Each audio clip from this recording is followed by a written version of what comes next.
Many people have been reaching out to us in recent months, asking us to focus more sharply on artificial intelligence and how it is impacting and reshaping the way we do business, and including its impact on the economy and areas like jobs.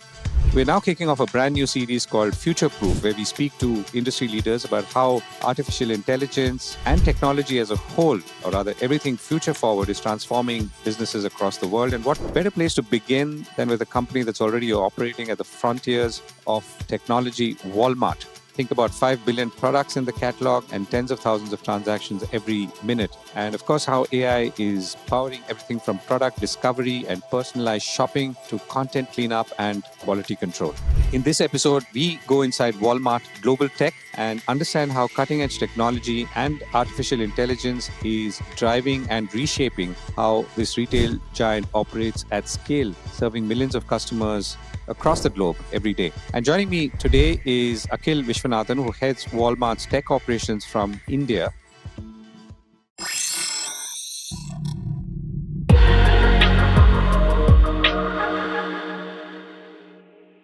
Akhil, thank you so much for joining me. So, before we dive into what's happening in the world of how AI is changing or influencing how companies operate, as well as how consumer behavior is changing or consumers are benefiting, tell us a little bit about Walmart Global Tech right now and what you're doing in Bangalore in the context of Walmart's Global Tech arm. Absolutely, Govind, and thank you for having me here. It's great to be on this show. So, Walmart Global Tech is the technology arm of Walmart, and we support all the different businesses that we have within Walmart per se. As you would know, Walmart really has got three major segments. One is focused on the Walmart US business, which includes e-commerce and the stores in the US, and the Sam's Club business, which is a slight membership-based model, again based in the US. And the third segment is international markets, which is the all the non-US markets of Walmart. For example, we've got a large business in Mexico, in Canada, in Chile, Central American countries, South Africa, and of course, Flipkart, PhonePe, and others are part of the group per se. And then we've also got a business in China. And across all of these markets is what we build technology for. Cuts across stores, it cuts across e-commerce technologies, foundational systems like your back office technologies, and all of it. A large part of that development happens here from Bangalore and Chennai. These are the two centers that we have. But Walmart Global Tech per se is spread across multiple locations around the world. Now, the scale of the systems, obviously, considering Walmart and the size of Walmart that we have, if you just take an example of catalog, we are talking about close to 5 billion items which sit in our catalog, which means that all of these items are available across the different markets that we have in different banners across all the different countries that we sell the items in. Right. So, when you say 5 billion items, does it mean that these are 5 billion physical products of different shapes, sizes, and forms? Yes, and different variations of the product. For example, you might have a T-shirt which has a different colors that will be there, Sizes. the same one. So it's a combination variations of different products, and also it means that not everything is available for sale right now. But these are the items for a period of time because some of them will be seasonal items, some of them will come for a specific period of time, some of them they will be inventory or not. So that's the combination of all of these is what defines what we have in the catalog. Right. And you talked about the different arms or legs of Walmart. You talked about Walmart, the Sam's Club, which is the membership driven venture. You talked about the online, of course, and then the global. So tell us about how your efforts are divided now between these. Okay, so the point is we serve different customer personas across all of these models. Now, the specific people who would come in and say, hey, I need to shop in bulk. I might want to go buy my groceries and my items at large quantities. So these are the ones who would might typically go to a Sam's Club and say that, hey, I need larger packages and things around that. And how I would like to shop is different compared to somebody who would want to shop walking into a Walmart store in the US and just pick up some things. Or if you go to Mexico, now we've got multiple formats. Like we've got a Sam's Club there and similar shopping behavior, but we also have something called as a bodega. Now, bodega, the package sizes are smaller, so the customer really comes in and buys smaller package sizes. So the focus of what the customer wants to buy is different. It might be the same item, but the quantity that they buy in might be different. Or in some cases, the assortment might be different. Sam's Club will typically operate with a small set of assortment, maybe 7,000 items at a point in the store. Whereas if you look at a super center in the US, that will have maybe upwards of 150,000 items. It just depends on what our customers want, and we have different formats to take care of those. And again, from a technology point of view, we obviously help our business to enable all of this, whether it is helping figure out what is the right kind of assortment in the stores, where should we put it, when are we shipping it from our distribution centers to the stores, and how does technology help enable all of that is what we do. So we look at warehousing technology, we look at stores technology, point of sales tech, and of course, when it comes to e-commerce, we're talking about the entire customer journey from when the customer logs in all the way to when they make a purchase and it gets delivered to them. Right, and if I can ask you to take us through the broader journey for a moment. So when I say broader journey, I mean, so let's say if you go back maybe 2 decades, you had technology which made processing at the store easy. It Right. went to a point where, let's say, all stores were linked up and so on. I don't know if it's 2 decades or 3 decades, but I'm sure you'll tell me. And then at some point, you had the e-commerce integration. And with the e-commerce integration, you are operating with a combination of warehouses and maybe stores itself. And today you have store pickups and so on. So can you take us through how this has evolved? And what's the cockpit view when you're looking at the Walmart ecosystem today in terms of where things are going and coming from? Right. Well, of course, technology has played a very critical role in how it shapes Walmart over multiple decades, as you said. And if you really read the book of Sam Walton, who's our founder, he speaks about how he is invested in technology very early, whether it was in the warehouse or whether it is connecting the stores using the network to ensure that you get the reports on time, they're able to take decision making. So the business has always used technology in a very strong way to make decisions for our customers, right, which will benefit our customers.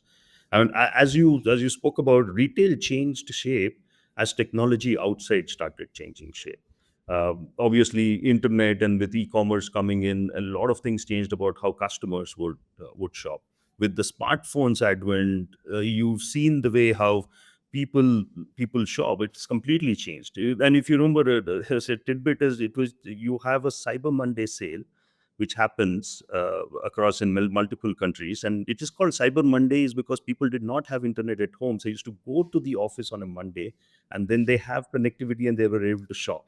But it's not the case anymore. We still continue with Cyber Monday because it's a big event that happens across the world. But from that from that time to where we are at this point of time, where a smartphone in the hands of almost every second customer that we have, and they're able to make those decisions, they're able to make to shop at when they need it at that particular point of time. Gone are the days where somebody will say that, you know what, I'll collect and make a full list and then shop at the end of the month, or I will go down to a store. Now it is like, hey, I'm sitting in office and I need something, I can just go online and and place an order, and on the way back from office to home, I can just go pick it up, or somebody will come and deliver. We do all of those different Right. variations. But as we And move forward, yeah, sorry. yeah, go ahead, Go go ahead. ahead. No, no, but as I was just referring back to saying that, hey, now we are getting to a stage again when it seems to be on the verge of a big shift, especially with the terms of AI coming in and how it is shaping all the experiences for both the customers and for us inside of Walmart. Right. And going to come to AI in a moment. Tell us about the transaction intensity on a normal day on peaks like Cyber Monday that you referred to. And how are you again seeing it from a cockpit point of view, cockpit view across these segments that you talked about? Yeah. So typically our holidays, which will be Black Friday, Thanksgiving, and then we're talking about Cyber Monday and a combination of those spread over a period of a few weeks.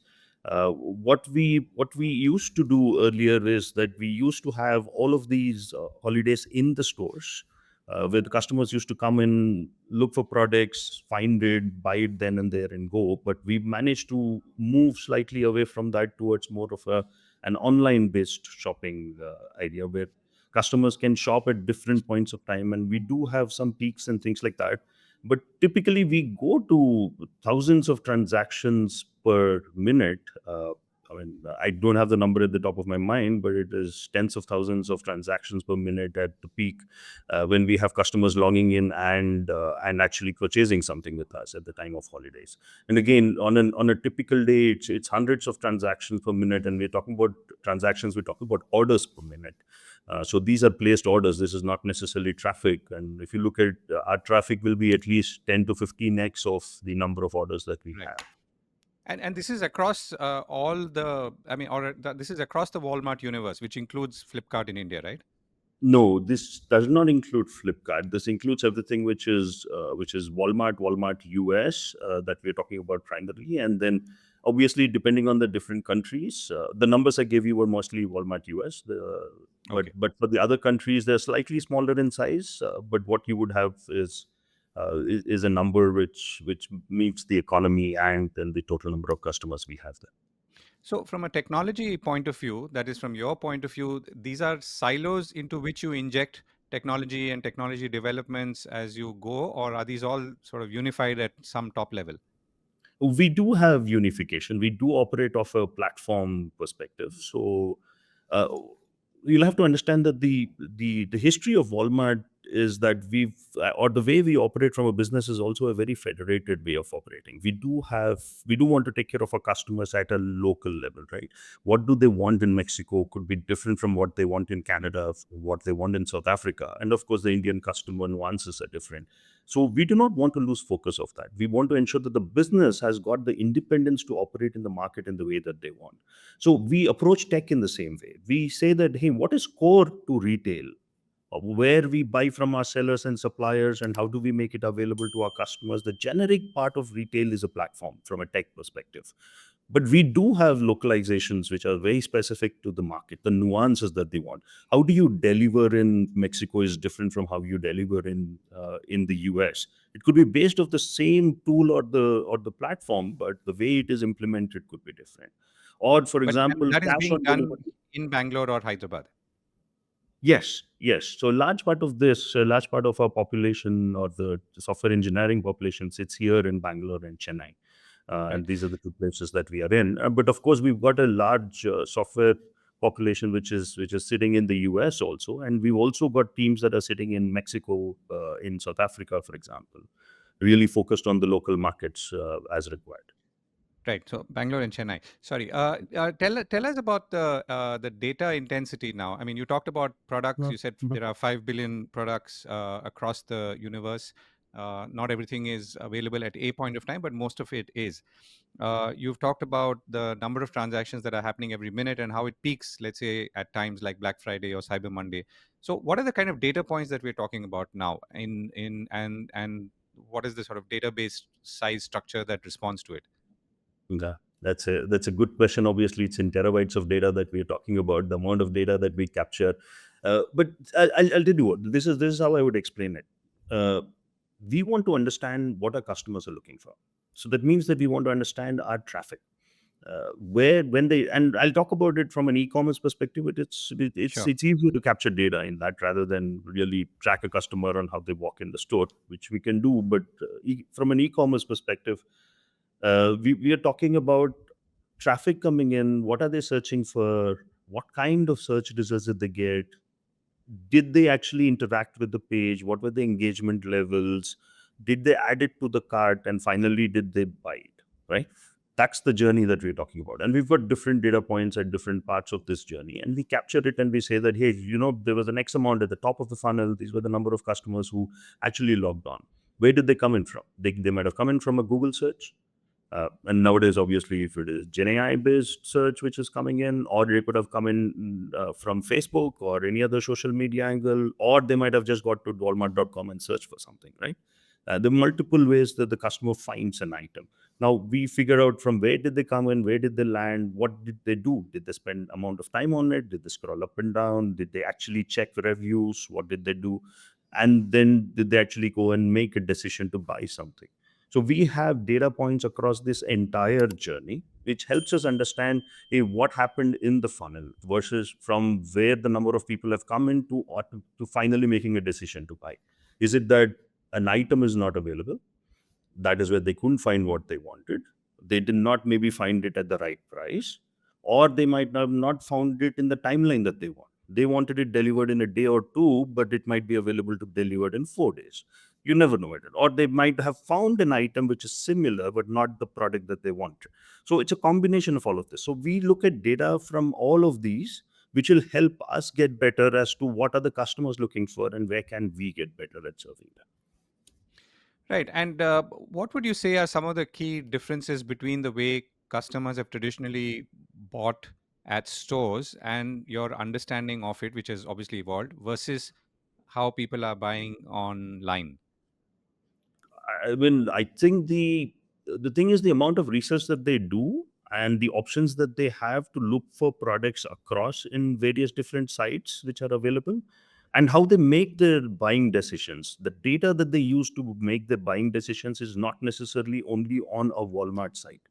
They could make a buying decision about an item on a social media interaction with their friends or community or wherever it is, and then they say that, you know what, this is what I want to buy, and then they will go around looking for where is the best place for me to go buy this. It could be a combination of cost, it could be a combination of shipping speed, it could be a combination of the warranties, and basically at the end of it, it could be trust, saying that, hey, I always trust that I get genuine products from this particular company, and this is where we want to do it. I know that I'll always be taken care of even if there is a problem with the product. So it's a combination of this that people make a decision on. Now, but if you look at a store, somebody is making the effort physically to go into a store to buy something. There is a much better chance that they're going to buy there. Compared to when it's an e-com site, I can just jump sites and go look for something else. It might just take me in a different direction. I land on Google, there are 3 different sites with the same item listed, and I can pick and choose where I want to go. So that is the difference between how customers approach shopping online versus on a store, in a store. Right. So let's come to AI now. So you've talked about the transaction intensity, the products that you have, the split between online and offline very broadly. So where is now AI helping you understand customer and customer behavior better than what it was earlier? And second Yeah. is, how are you internally using AI to respond to all of this? Yeah, so it's a very good question, right? I mean, when we talk about AI, AI has always been there in various different forms. It's not as if we were not using machine learning algorithms earlier. They're more predictive in nature compared to where it is going to be more autonomous going forward. But the way we look at it is, hey, there was predictive AI moving towards generative AI to an agentic AI, and then finally to a physical AI. That's how we look at evolution, and that's how we look at it coming into the lives of our customers and also us internally from a technology perspective.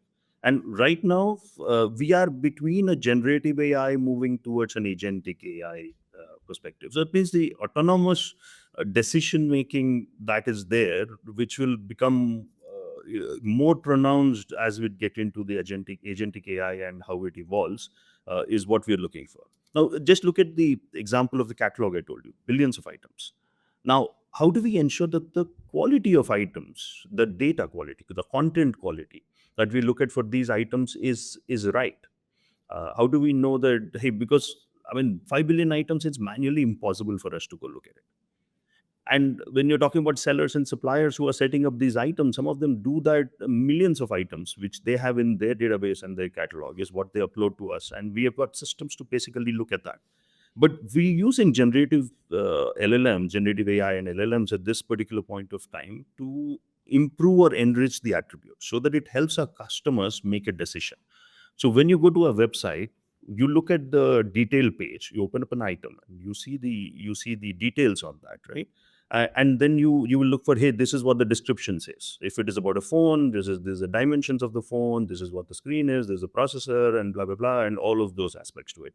And then you got specific things, and you say that, yeah, I want to buy a phone which is say 5 inches, or I want to buy a phone which has this specific camera resolution. You will have those choices, but we need to ensure that all the items in the catalog, all the phones in the catalog have that information for those specific attributes.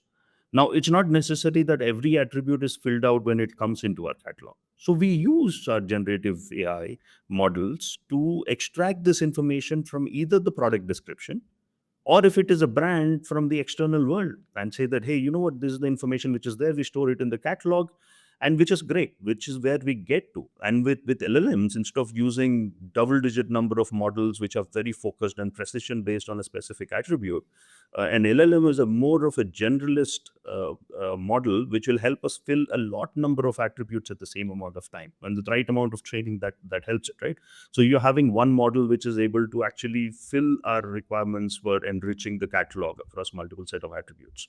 But once we do that, we also want to ensure it's accurate. It's practically impossible for us to manually go and check if everything that the LLM has put has given as an output is accurate or not.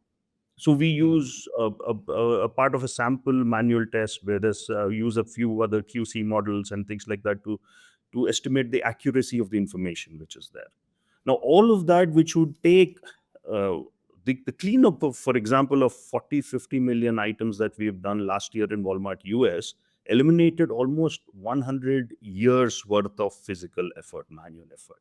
And we were able to do that in few months. And we were able to do that using the LLMs. Hmm. And what was the cleanup for? What triggered it? It is a content quality. What we have realized is when the customers get onto the site, they're not getting the information that they want. They might So they're already getting a maybe lot of have, other information that they don't necessarily want. which is also true. Yeah. Or it is not presented in the right way that it should be presented at. Got it. So, and you're saying all these items were really, I mean, the descriptions were rewritten by agentic AI. So, two things. One, you take the description and then you extract the relevant items, the relevant details from there, and you fill in separate attributes. Because there might be the screen size, or there would be the camera resolution, as I was saying. You could extract that information from the description and put it. Or, for example, you see an image. An image is of one item, but the description says something else. How do you ensure you fix it? Right? And in some cases you do not have enough in the description, but the image has the content, because the image has photographs of the label, and we are able to extract data from that image and then populate the content. So it's a combination of different things that we do to ensure that we get the right enriched content for our customers to be able to make a decision. Right. And when you said 40 to 50 million, right? Was your the number of categories, or I mean the number of No, products, or was it categories?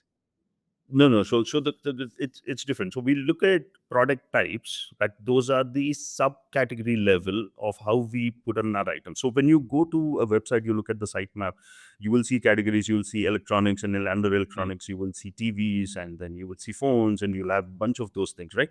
That's the taxonomy I'm talking to. We got around close to 7,500 product type classifications that we speak about, which categorizes all of these billions of items that we spoke about into these 7,500 product types. And each type will have a different set of attributes which are important for that. Because what you need for clothes is very different from what you need in terms of information for, say, phones, right? Or for furniture, or obviously for fresh is very different. So that is why each product type has got its own definition of what kind of information will be relevant and important for a customer to make a decision.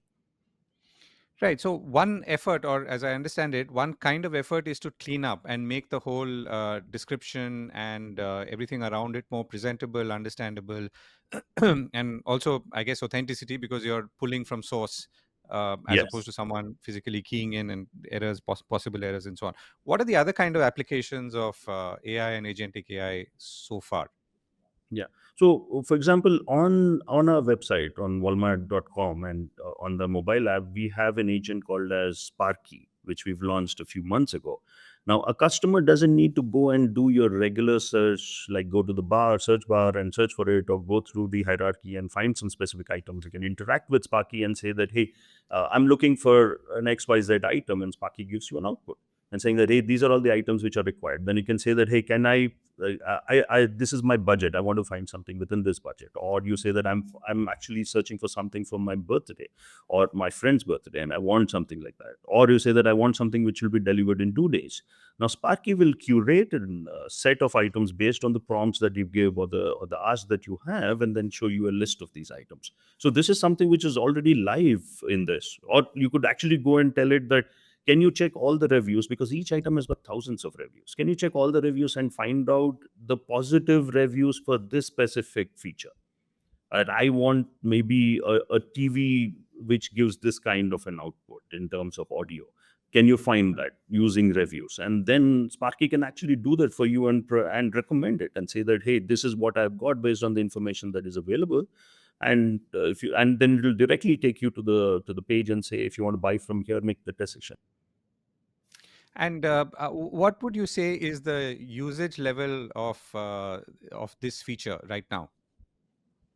Well, the we do see enough traction where we have customers which are coming in. Now, we are yet to make an analysis, a deeper analysis as to what is working or not. We do understand that the level of features that we might need on the product needs to keep increasing for them to make a final decision on it. People who know what they are looking for in terms of, hey, I want to buy a TV which looks with these specific set of this which looks like this, or which provides these kind of features, yes, you can make a decision on that. We do see the traction for Sparky increasing quite a bit, and that is why we've got a decent backlog in terms of what are all the different features that we want to deliver as we make it more and more stronger.